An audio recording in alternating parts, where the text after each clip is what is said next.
नमस्कार मित्रों, स्त्री रचना के रंग हेलो हल्द्वानी के संग कार्यक्रम में मैं सुनीता भास्कर, मैं विनीता पाठक आप सभी का स्वागत करते हैं। तो दोस्तों, अमूमन हम इस कार्यक्रम में स्त्री रचनाकारों की कविताओं को शामिल करते हैं, लेकिन आज हम एक ऐसे कवि की कविताएं लेकर आए हैं जो पुरुष तो है ही, लेकिन एक बड़े कद के छोटे लड़के की कविताएं हम आज लेकर आए हैं। तो मुझे भी काफी सुनीता खुशी हुई जब मैंने पहली बार इनकी कविताएं पढ़ी। काफी अच्छी, बहुत सहज, मार्मिक और गूढ़ तरीके से इन्होंने कविताओं को लिखा है और लगभग बहुत सारे विषयों पर, बहुत सारे टॉपिक्स को अपनी कविताओं में जगह दी है। तो उनमें से ही कुछ कविताएं हमने चुनी हैं जो स्त्रियों से संबंधित हैं, महिलाओं को लेकर हैं, क्योंकि अभी अभी जैसा हमारे श्रोता भी जानते ही हैं कि 8 मार्च हमने मनाया है अंतर्राष्ट्रीय महिला दिवस, और पखवाड़ा अभी हम मना ही रहे हैं। जी, वही मैं कह रही थी, पखवाड़ा भी अभी चल ही रहा है। तो इसी खूबसूरत मौके पर कुछ खूबसूरत कविताओं के साथ हमने इन कवि को आज अपनी इस कार्यक्रम में जगह दी है। तो मुझे लगता है शुरू करना चाहिए। जी, मैं थोड़ा सा परिचय विनीता थोड़ा सा और देना चाहूँ, क्योंकि एक ऐसी उम्र जब कविता की समझ भी नहीं होती है लड़कों को, ऐसी उम्र में वो कविता लिख रहे हैं। और विनीता वो इंजीनियरिंग के छात्र हैं। हाँ, और यही मेरे लिए ज्यादा आश्चर्य था, क्योंकि एक इंजीनियरिंग जिसका मतलब दिशा, जो पढ़ने का तरीका है, जो सब्जेक्ट है, वो बिल्कुल डिफरेंट है, अलग है। और कविताएं जब वो लिख रहा है तो वो एक बिल्कुल साहित्यकार हो जा रहा है वहाँ पर।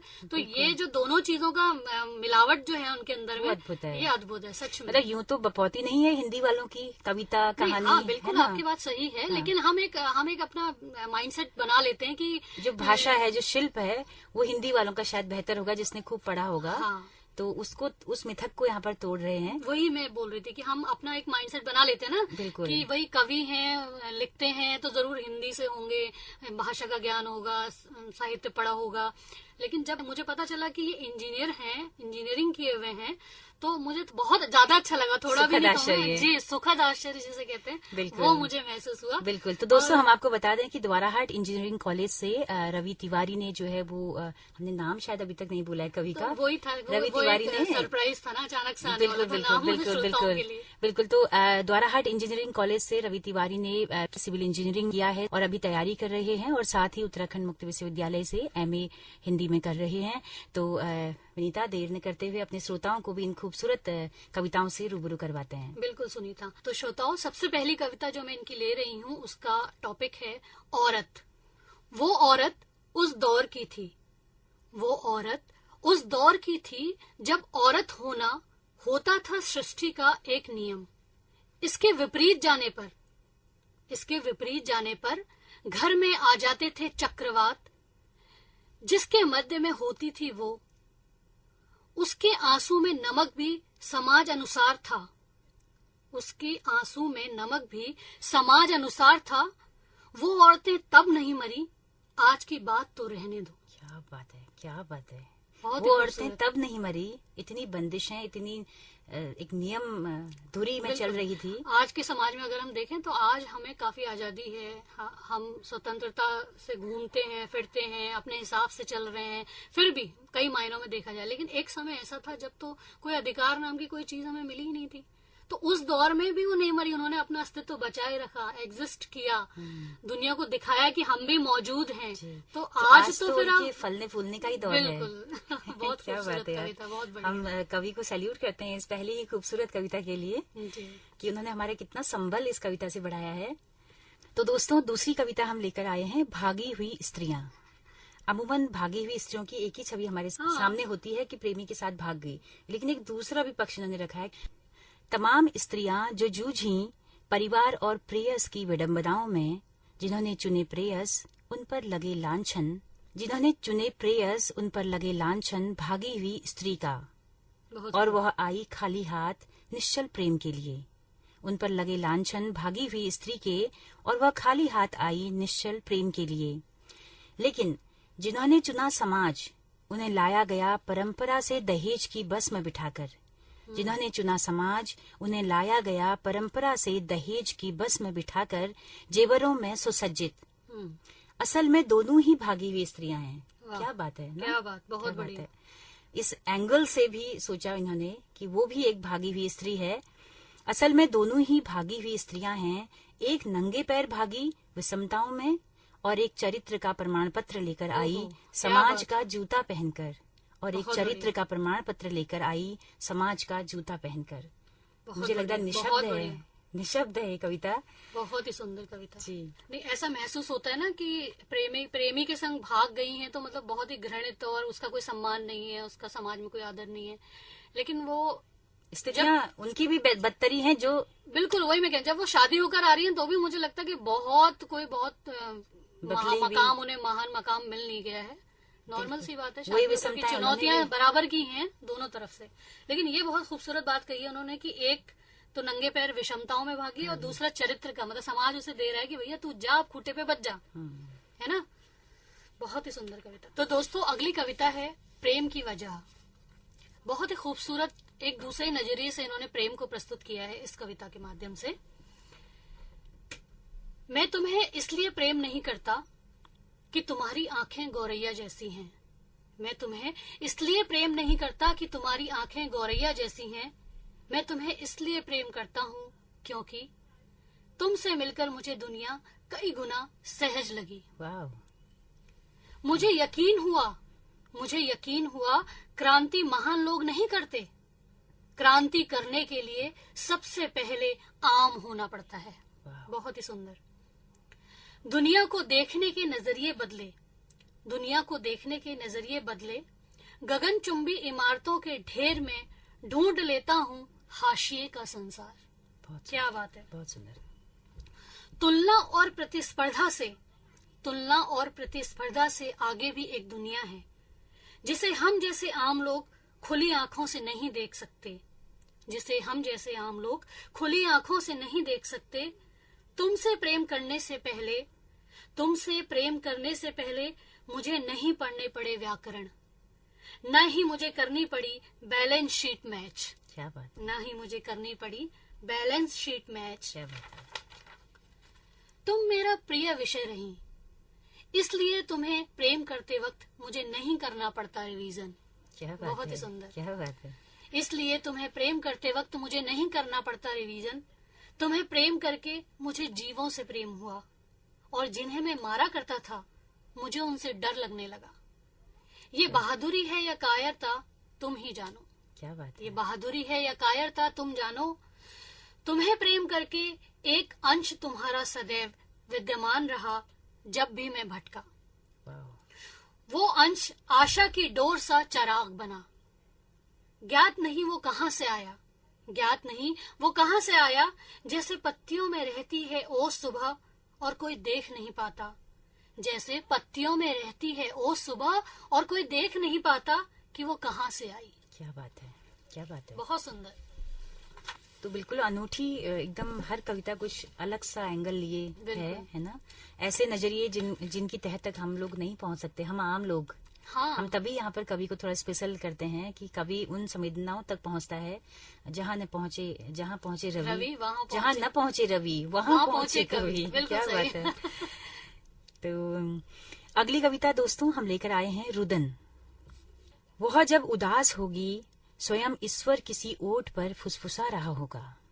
क्या बात है, बहुत ही बढ़िया। मतलब ईश्वर को भी एहसास हो रहा होगा कि धरती पे, अगर इसने इस एंगल से कविता लिखी है कि धरती पे कोई मेरी बनाई कोई कृति जो है वो उदास है, उसके माथे से दुख की परतें हट जाने तक साक्षी रहेगा रुदन का। क्योंकि कहते हैं ना कि ऊपर वाला सब देख रहा है, तो कहीं न कहीं उसको दिखाने की कोशिश की है। उसके माथे से दुख की परतें हट जाने तक साक्षी रहेगा उसके रुदन का। जब वह कराह रही होगी हिटलर की विभीषिका सहने वाली पीढ़ी पुनर्जीवित होगी। वाह, क्या बात है। क्या इतिहास से किस तरह से इस दर्द को जोड़ा है। गुलाब सभी काले हो जाएंगे। क्या उपमा है। गुलाब सभी काले हो जाएंगे, चहचहाने नहीं आएगी चिड़िया, श्राप देगी। ओहो, बहुत बढ़िया। पहाड़ भीतर से सड़ चुका होगा मवेशियों की लाशों की गंध से। चील बाज भोजन की खोज में आएंगे, लेकिन वह ढूंढ रहे होंगे उसे, क्योंकि आसमान में सुराख हो चुका है उसकी बंद कमरे की चीख से। वाह, बहुत बढ़िया, बहुत ही बढ़िया।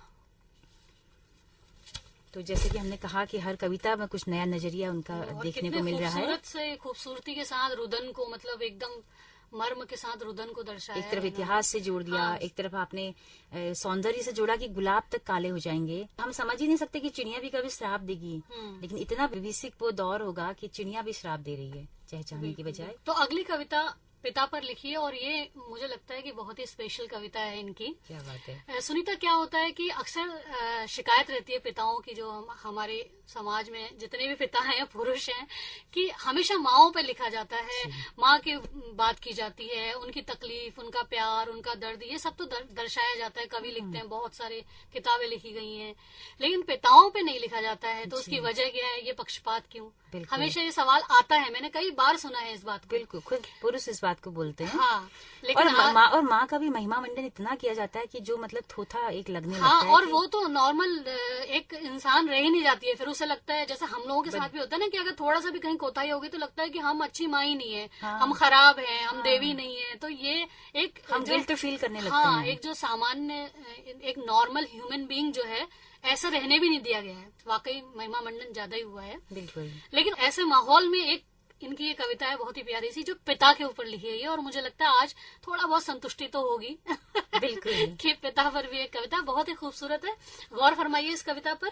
पिता पर लिखी गई सबसे कम कविताएं। पिता पर, जैसा मैं कह रही थी अभी, शिकायत है ये, पिता पर लिखी गई सबसे कम कविताएं इसलिए कि वो मार्मिक नहीं होती, या फिर वो एक प्रैक्टिकल आदमी है। क्या बात है। या फिर वो एक प्रैक्टिकल आदमी है, जैसे कि एक इमेज है पिताओं की समाज के अंदर में, है ना, कि या फिर वो एक प्रैक्टिकल आदमी है। कविताएं पेट नहीं भरती, कविताएं पेट नहीं भरती उसकी औलाद का, ना ही बिजली का बिल। शायद इसलिए उसकी दिलचस्पी नहीं रही।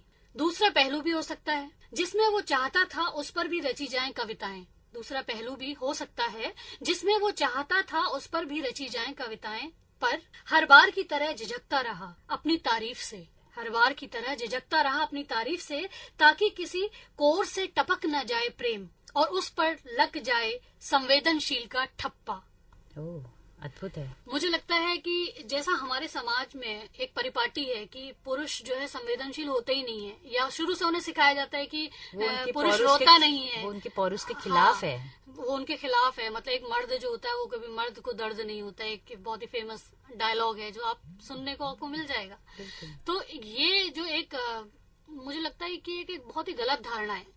एक इंसान होने के नाते, ह्यूमन बीइंग होने के नाते दर्द बराबर है, चाहे वो स्त्री हो या पुरुष हो, लेकिन क्योंकि उनको प्रकट करने का मौका नहीं दिया जाता है तो वो संवेदनशीलता दिखा भी नहीं पाते हैं अपनी। और शायद यही झिझक है जिसकी वजह से पिताओं पर कविताएं कम लिखी गई है। मुझे लगता है ये इन्होंने बिल्कुल स्पष्ट कर दिया अपनी कविता में। बहुत ही सुंदर, बहुत ही प्यारी कविता। क्या बात है। तो नीता, अगली कविता जो हम ले रहे हैं वो माँ और पिता दोनों पर है। अच्छा, बहुत बढ़िया। कि माँ और पिता का प्रेम कैसा होता है, मतलब बहुत शादी होने के बाद बच्चे भी हो गए हैं, अब माँ पिता के प्रेम पर। हाँ, क्योंकि देखो ना, प्रेयसी और प्रेमी के प्रेम के बारे में बहुत सुना है, माँ बेटे का प्यार और ये बहुत सारी चीजें, लेकिन माता पिता का प्रेम मुझे लगता है बहुत कम फोकस हुआ है। तो माँ और पिता वाला प्रेम। माँ और पिता में से तुम किसको अधिक चाहते हो, ये बचपन में पूछा जाने वाला सबसे आम सवाल है। बिल्कुल सही। बच्चा बेबाक बोल देता है माँ या पिता, जिसको भी वह अधिक पसंद करता हो। पूछकर देखना घर में एक दिन कि पिता माँ को अधिक प्रेम करते हैं या माँ पिता को। इस सवाल का उत्तर विकिपीडिया के दायरे से बाहर है। बहुत बढ़िया, बहुत बढ़िया। हर चीज के लिए गूगल करने वाले लोगों के लिए मुझे लगता है कमेंट है। वाकई। जब पिता घर से दूर हों तो उनका माँ के साथ वाली डीपी लगा देना। जब माँ घर से दूर हो तो माँ के स्टेटस पर पिता की फोटो लगा देना, परंतु फोटो के नीचे से कुछ नहीं लिखना। माँ को नहीं पता याद आ रही है को डिजिटल भाषा में कैसे लिखा जाता है। माँ को नहीं पता कि याद आ रही है को डिजिटल भाषा में कैसे लिखा जाता है, या कभी कभार इतनी त्रुटियों के साथ मिस यू लिखा कि डिक्शनरी जवाब दे बैठी। बहुत बढ़िया, बहुत बढ़िया। ये बिल्कुल रियल ऐसा लग रहा है कि कहीं से भी इसमें इतना मौलिक की लग रही है बातें। वो प्रेम अथाह होता है, ऐसे निभाते हैं दोनों ये रस्म। वो प्रेम अथाह होता है, ऐसे निभाते हैं दोनों यह रस्म, एक दूसरे के दूर होने पर। माँ का अपने बेटे से पापा से बात कर और फोन लाउडस्पीकर में डाल कहना स्पष्ट करता है कि बात माँ कर रही है, सुन भी वही रही है। बात माँ कर रही है, सुन भी वही रही है। तुम्हारे जरिए तुम एक टेलीग्राफ के तार की तरह हो। क्या बात है। बहुत सुंदर। तुम एक टेलीग्राफ के तार की तरह हो जिसके जरिए दो प्रेमी हालचाल ले रहे हैं। वाह, क्या बात है। जितना तुम जानते हो वह सिर्फ दरख्त है, उससे कई गुना गहरी माँ और पिता के प्रेम की जड़ें हैं। आहा, वाह, बहुत सुंदर। जिसे तुम तभी देख सकते हो जब तुम फूल और पत्तियों के अलावा जड़ों की गहराई की प्रशंसा करना सीख जाओगे। बहुत ही खूब, बहुत खूब, क्या खूब बोला है, क्या खूब लिखा है जी। बहुत सुंदर। माँ और पिता के प्रेम की इस एंगल पे भी मुझे लगता है कि नहीं लिखा गया होगा अभी तक। बिल्कुल नहीं, मैं तो पहली बार पढ़ रही हूँ शायद। जी, या फिर हमारे दायरे में ना रहा हाँ, होगा। वही चीज है कि ना रहा होगा, लेकिन मतलब बहुत ही अच्छा लग रहा है पढ़ करके कि ऐसे भी कोई सोच सकता है। बिल्कुल, और खासकर हम भी अपने से भी कोरिलेट कर रहे होंगे क्योंकि हम भी उसी पायदान पे हैं। हमारे तो मतलब हमारे आसपास हमने अपने घरों में भी देखा है, अपने समाजों में भी देखा है कि एक समय के बाद जहाँ बच्चे पैदा हो जाते हैं, माँ और पिता का कोई आपस का कोई वजूद रहता ही नहीं है। वो माँ हो जाती है, वो पिता हो जाते हैं, बस यही जिम्मेदारियां ड्यूटी रहती है। आपस में वो पति पत्नी भी है, प्रेमी प्रेमिका भी है। ये वाला तो कमतर होता रहता है, ये वाला जो उनका पक्ष होता है। तो ये मुझे लगता है कि इस तरीके से देख पाना भी अपने आप में बहुत मिसाल वाली बात है कि ऐसे भी देखना चीजों को इतनी गहराई से। बिल्कुल, बहुत ही खूबसूरत कविता। तो श्रोताओं, अगली कविता है इनकी, उसका टॉपिक है बेबसी। तो देखते हैं इस कविता में कवि क्या बताना चाह रहे हैं। बिल्कुल। शादी ब्याह के गानों और चमचमाहट के बीच, शादी ब्याह के गानों और चमचमाहट के बीच कुछ जिंदगियां बहुत गंभीर रहती हैं। कुछ जिंदगियां बहुत गंभीर रहती हैं, जैसे एक स्त्री जिसको जबरन बांधा जा रहा है खूंटे से। क्या बात है। जैसे एक स्त्री जिसको जबरन बांधा जा रहा है खूंटे से, क्योंकि उसकी उम्र 25 पार हो चुकी है। एक दूसरी स्त्री जिसका प्रेमी उसकी शादी की अनिवार्य आर्थिक अर्हता को पूरा नहीं करता। एक स्त्री तो वो है जिसकी उम्र 25 पार हो चुकी है और जबरन बहुत बड़ी हो गई है, अब तो शादी करनी है। बिल्कुल। और एक दूसरी स्त्री है वहीं पर जिसका प्रेमी, वो उसका प्रेमी है लेकिन उसके पास बेरोजगार है। हाँ, बेरोजगार है, आर्थिक संसाधन नहीं है, छोटी नौकरी में है। तो एक दूसरी स्त्री जिसका प्रेमी उसकी शादी की अनिवार्य आर्थिक अर्हता को पूरा नहीं करता। एक पुरुष, एक और एंगल है, एक पुरुष जिसकी प्रेमिका उसकी घर की जाति के पायदान पर खरी नहीं उतरती। क्या खूब है। एक और पुरुष जिसको प्रेमिका और घर के बीच भाग्य चक्र ने ऐसे जकड़ा है कि वो एक को चुनकर खुद से कभी नजरें नहीं मिला पाएगा। क्या बात है। कितने खूबसूरत तरीके से अलग अलग स्थितियों में अलग अलग चीजों को जो फेस करना पड़ता है वो उन्होंने सामने रखा है। बहुत ही सुंदर कविता। मतलब जाति, धर्म, नौकरी, सब कुछ, प्रेम स्वतंत्र नहीं है। बिल्कुल बिल्कुल। मतलब ऐसा नहीं है कि आपने किसी को प्रेम किया आप उसे सहज रूप से चुन लेंगे या उसके साथ हो लेंगे जिंदगी भर। उसमें आपको कई रास्ते से गुजरना है, कई बाधाओं को पार करना है। बिल्कुल। और एक लड़की और लड़के दोनों के नजरिए की बेबसी इसमें दिखाई गई है। बिल्कुल, बहुत बढ़िया। तो श्रोताओं, हमारी अगली कविता है मिट्टी। तुम्हें गर्व होना चाहिए कि तुमने प्रेम किया। तुम्हें गर्व होना चाहिए कि तुमने प्रेम किया, विपरीत परिस्थितियों में भी। तुमने अपने आंचल से लपेट कर रखा प्रेम। तुमने बारिश तूफान में प्रेम का बीज बोया। अपने हिस्से के खाद पानी देकर तुमने उसे एक पेड़ बनाया। अपने हिस्से का खाद पानी देकर तुमने उसे एक पेड़ बनाया। फल नहीं आया इसमें, तुम कसूरवार नहीं। फल नहीं आया इसमें, तुम कसूरवार नहीं। दोष मिट्टी का भी तो हो सकता है। वाह, क्या बात, बहुत बढ़िया। जो अक्सर महिलाओं को बांझपन या तमाम ऐसी चीजों से दो चार जो होना पड़ता है, मुझे लगता है कि इस पर एक सुंदर कविता ये लिखी है। बहुत सुंदर कविता, बहुत बढ़िया। तो बढ़ते हैं अगली कविता की ओर। थोड़ी सी लंबी ये कविता है और इस कविता का नाम है प्रेम का पुष्टिकरण। गौर फरमाइएगा, ध्यान दीजिएगा थोड़ा सा। जब जब प्रेम पर लाछन लगेंगे, जब जब प्रेम पर लाछन लगेंगे, तुम्हारी उपमा दी जाएगी और निर्दोष करार दिया जाएगा प्रेम। तुम्हारी उपमा दी जाएगी और निर्दोष करार दे दिया जाएगा प्रेम। उच्च अदालतों में अपील होंगी, वकील दर वकील बदले जाएंगे और आंकड़ा इकट्ठा करेंगे। अभी तक प्रेम में सफलता के अनुपात की अभी तक प्रेम में सफलता के अनुपात की जज की बेंच का असमंजस भी मिट जाएगा। क्या बात है, क्या बात है। क्योंकि बहसें की जाती हैं कि प्रेम कहाँ सक्सेस होते हैं, लव मैरिजेज कहाँ सक्सेस होती हैं। जी। सिद्ध करने पर तुले होंगे, सिद्ध करने पर तुले होंगे, प्रेम मिथ्या और ये प्रैक्टिकल नहीं। वही जो आपने बात कही, बिल्कुल बिल्कुल। फैसला शायद ही जाए 4-0 की बेंच से। क्या बात है। ये सब देखकर न्याय की मूर्ति भी पट्टी उतार देगी।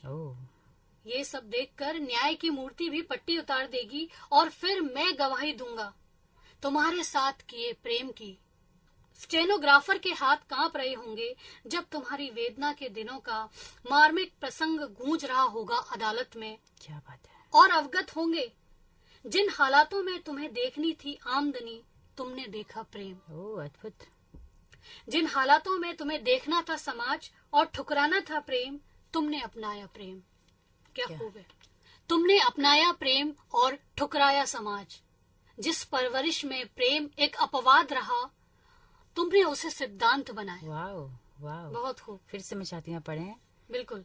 जिस परवरिश में प्रेम एक अपवाद रहा, तुमने उसे सिद्धांत बनाया। जज साहब शायद स्थगित कर दें, जज साहब शायद स्थगित कर दें अगली सुनवाई। वो नहीं सुन पाएंगे आगे की त्रासदी, या वो दें आज गोलकनाथ की तरह कोई ऐतिहासिक फैसला। क्या बात है। या वो दे दें आज गोलकनाथ की तरह कोई ऐतिहासिक फैसला जो हर आने वाले वकील के जहन में होगा, तथ्य प्रतिशत आंकड़े के बलबूते पर। क्या बात है। प्रेम को नहीं झुटला सकते, प्रेम को नहीं झुटला सकते। चिन्हित होगा संविधान में, चिन्हित होगा संविधान के किसी संशोधन में, चिन्हित होगा संविधान के किसी संशोधन में, और साथ ही नया अनुच्छेद भी। प्रेम किसी भी कोर्ट के दायरे से बाहर रहेगा। प्रेम किसी भी कोर्ट के दायरे से बाहर रहेगा। क्या खूब, क्या बात है, क्या बात है। तो विनीता, मुझे लगता है कि प्रेम पर इतनी महान रचना, इतने सुंदर आदर्शों के साथ जो गढ़ी है, बिल्कुल बहुत बढ़िया, इतनी सुंदर रचना हमने तो नहीं पढ़ी अभी तक। सही बात है। तो कवि को वाकई हम सैल्यूट करते हैं। बिल्कुल। कि इतनी सुंदर रचना उन्होंने लिखी है और प्रेम को उस ऊंचे आदर्शों पर अभी भी स्थापित किया है जो बार बार उसे गिराने की कोशिश जो लोग करते हैं असफलता के बहाने, तो वो आदर्श इन्होंने गढ़ा है। तो दोस्तों, अगली कविता है माँ की बीमारी। माँ की बीमारी पर भी विनीता क्या कभी कोई बात करता है वैसे? क्योंकि माँ को तो अधिकार ही नहीं होता बीमार होने का। हाँ। क्योंकि उसको पता है कि मेरा कोई अल्टरनेट नहीं है। बिल्कुल। माँ जब बीमार पड़ती है सिर्फ वह बीमार नहीं होती, माँ जब बीमार पड़ती है सिर्फ वह बीमार नहीं होती, बीमार होता है घर। बहुत खूब। बीमार पड़ जाती हैं खुशियाँ, बीमार होती है हर सांस। क्या बात है। माँ जब बीमार होती है बालक बड़ा हो जाता है अपनी उम्र से। क्या बात है, बहुत ही बढ़िया। पिता का प्यार भी नजर आने लगता है कोई सुराख से, जिसकी सुरक्षा आज तक माँ करते आई थी। बहुत सुंदर। माँ जब बीमार होती है वो मांगती है साथ अपनों का, माँ दवाई से ठीक नहीं हो सकती। ओह क्या बात, बहुत ही बढ़िया। ये पंक्ति तो मुझे लग रहा है कि अजर अमर जी सी हो गई है कि जो ये मुगालते में है कि हम ढेर सारी दवाइयाँ खिला के माँ को हफ्ते भर में ठीक कर देंगे, बड़े बड़े फिजिशियन डॉक्टर्स को बुला के, तो वो जान लें कि माँ की दवाई क्या है, असल कहाँ है। बिल्कुल, मतलब माँ तो वो है ना जो छोटी मोटी तकलीफें तो चाय के संग गटक जाती है। क्या बात है ना, क्या बात है। बिल्कुल। तो यही है कि जब माँ बीमार पड़ती है वाकई घर पूरा व्यवस्थित हो जाता है। और जो एक बात इन्होंने कही ना कि बच्चा बड़ा हो जाता है, सच में ऐसा होता है कि अगर माँ ज्यादा बीमार है तो बच्चा फिर खुद से कोशिश करते हैं कि वो संभालने लगे, है ना, समझने लगते हैं कि तकलीफ में माँ के लिए वही दवाई होती है। लेकिन वो तभी होता है जब बहुत ज्यादा बीमार हो गई है, जब उठने की स्थिति में नहीं है। वही जैसा मैंने बोला कि छोटी मोटी परेशानियां तो बिल्कुल तो मुझे लगता है ये उसी भाव से लिखी भी गई। जब ज्यादा बीमार है तो अगली लाइन वही है विनीता जो आपने बोला है कि माँ जब बीमार होती है वो मांगती है साथ अपनों का, माँ दवाई से ठीक नहीं हो सकती, वह परिवार की जिम्मेदारी बढ़ते देख स्वयं ठीक हो जाती है। बिल्कुल सही। वही आपने कहा कि जब बच्चे सयाने होने लगते हैं, उनके अंदर वो एहसास आने लगता है, तो माँ की दवाई वही है। बहुत ही सुंदर कविता। रवि तिवारी अगर हमें सुन रहे हैं तो हम उनको अपना कोटि कोटि नमन उन्हें करते हैं। मैं तो बहुत बड़ी फैन हूँ रवि तिवारी जी की, हो चुकी हूँ अब। जी। और मुझे लगता है विनीता कि हमें जिस परिवेश में वो बड़ा है उस परिवेश के लोगों को भी हमें सैल्यूट करना चाहिए कि इतनी सुंदर परवरिश अगर है तो आसपास कुछ इस तरह के अच्छे लोग रहे होंगे। बिल्कुल, भाव तो बनते ही तभी है ना जब आप किसी बहुत अच्छी संवेदनशील परवरिश में रह रहे हो, तभी तो आपके अंदर आते हैं ना ये सब भाव। बिल्कुल। केवल पढ़ने से या किताबों से या इससे तो केवल नहीं बनता ना, वो सहयोग जरूर करता है। बिल्कुल। तो सुनीता, मुझे बिल्कुल इच्छा नहीं है कि इसको यहीं पर खत्म किया जाए जी। लेकिन हमारी समय सीमा है तो उसके चलते हमें कार्यक्रम को यहीं पर खत्म करना पड़ेगा। यानी कि आप अंतिम कविता की तरफ बढ़ रही हैं। बिल्कुल सही आपने पहचाना, हम अपनी अंतिम कविता की ओर बढ़ रहे हैं, बढ़ चुके हैं। लेकिन विनीता, मैं अपने श्रोताओं को बता दूं कि ये महिलाओं पर उनकी जो फोकस कविताएं थी उसकी अंतिम कविता है।